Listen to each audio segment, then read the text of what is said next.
Perkenalkan, namaku Danu, usia 26 tahun. Aku seorang suami dan ayah. Istriku bernama Nimas, usianya 24 tahun. Baru saja melahirkan anak kami bernama Raka.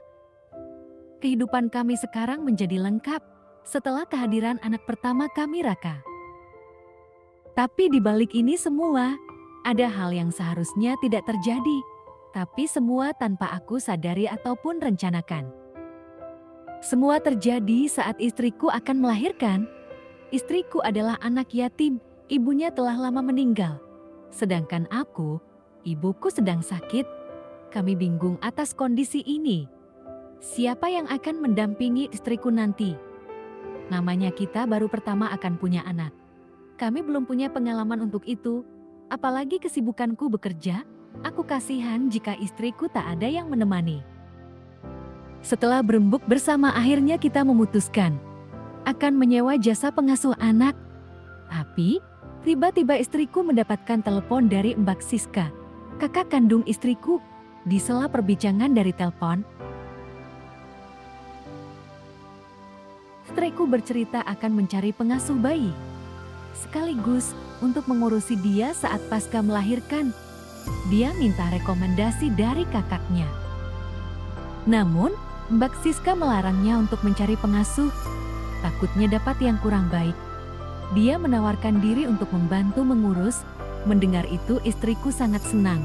3 hari kemudian, Mbak Siska datang ke rumah.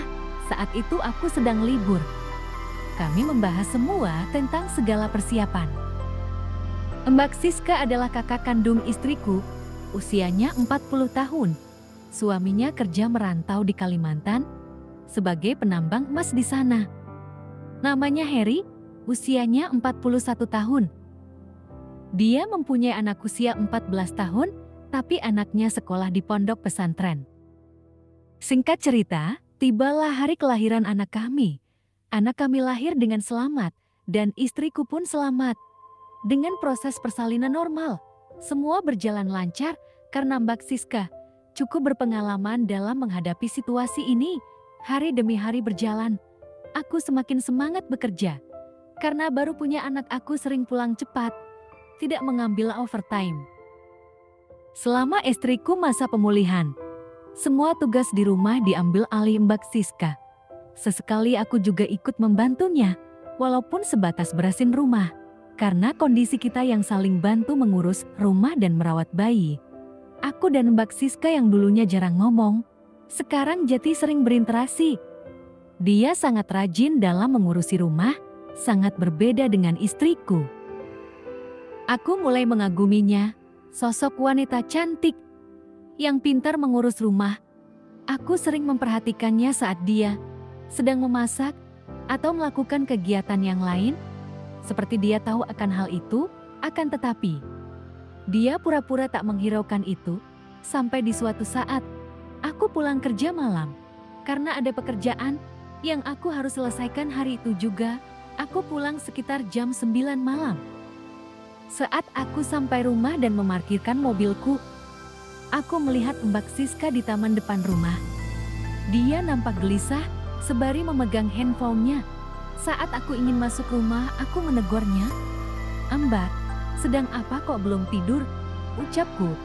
"Iya, bentar lagi," jawabnya.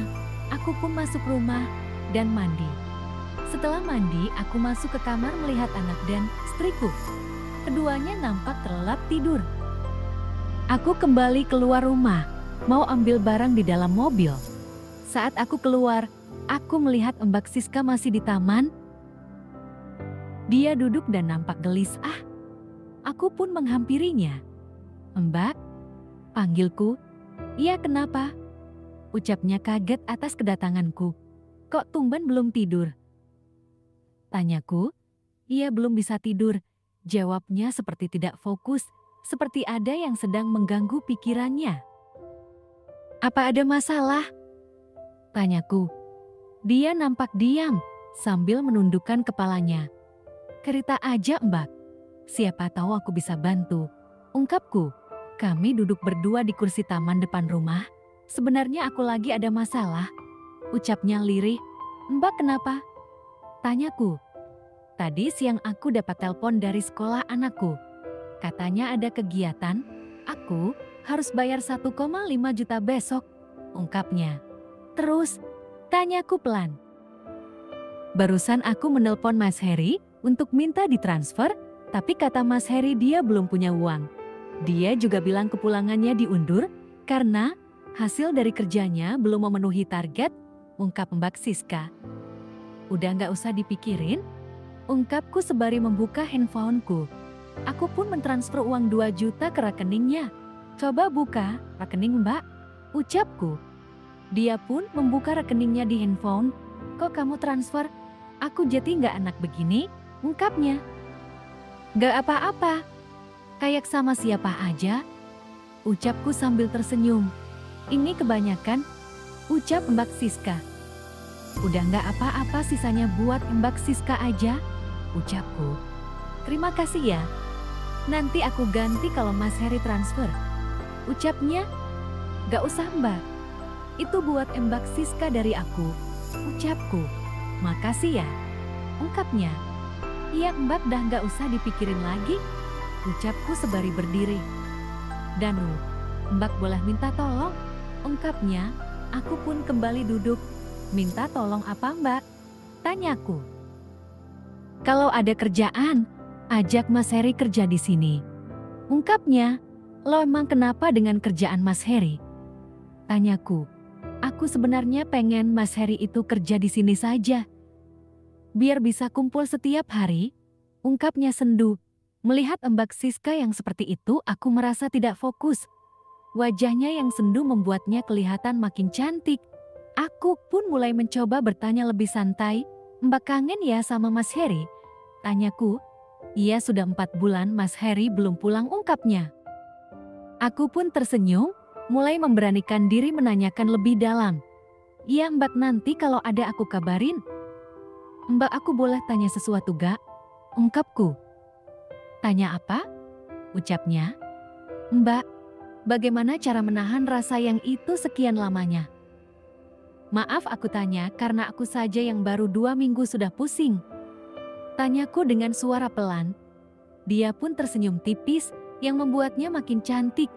Iya memang agak susah, aku juga sering pusing saat di kondisi itu, ucapnya. Mendengar itu, aku makin sengaja menanyakan sesuatu. Terus solusinya gimana Mbak? Aku bingung. Kadang saat kerja pun aku sering gagal fokus karena itu. Kan biasanya tiap hari ini sudah 2 minggu nggak sama sekali, ungkapku. Dia yang mendengar penuturanku itu nampak memerah wajahnya. Ya selesain sendirian, jawabnya malu. Maksudnya gimana ya Mbak? Aku nggak paham, ungkapku. Mendengar itu wajahnya makin memerah dan malu-malu. Emang kamu gak pernah? Tanyanya. Aku gak tahu Mbak, jawabku. Ya selesain sendiri, jawabnya mulai salting. Mbak boleh minta tolong ajarin gak? Aku gak paham maksudnya, ucapku pura-pura bingung. Dia makin memerah wajahnya, salting. Ya gimana ngajarinnya? Gak boleh, jawabnya. Ya sudah kalau gak boleh. Habis aku bingung, ganggu banget masalah ini, ungkapku sambil berdiri. Aku pun meninggalkannya dan menuju ke mobil. Dia masih salting dan memerah wajahnya. Saat aku mencari barang di mobil tiba-tiba dia berdiri di belakangku. Danu, panggil Mbak Siska. Ya Mbak kenapa? Tanyaku. Aku mau kasih tahu caranya. Aku tunggu di dalam ya. Ucapnya malu-malu. Dia pun masuk ke dalam rumah. Dalam hati aku sangat senang. Aku pun bergegas mengambil barangku dan segera masuk untuk menemuinya. Aku menuju kamar Mbak Siska. Ternyata dia sudah menungguku di sana. Dan yang awalnya ini mengajarkan caranya, justru hasilnya beda. Pasti kalian tahu kan hasilnya apa. Dan semenjak kejadian itu, semua telah berubah. Kejadian demi kejadian terus berlanjut, bahkan di mana saja, selama istriku terlelap tidur. Mbak Siska yang awalnya mencari pekerjaan untuk suaminya. Sekarang saat aku tawarkan sebuah pekerjaan, Mbak Siska menolaknya. Biarin Mas Heri kerja di sana saja, ucap Mbak Siska. Sekian cerita ini. Semoga bisa menjadi hiburan tersendiri dan jadi pembelajaran buat kita semua. Keluarga yang sehat berlandaskan kesetiaan dan kejujuran. Jangan pernah mengotori dasar landasan itu. Cepat atau lambat kamu akan tergelincir dan terjatuh. Terima kasih.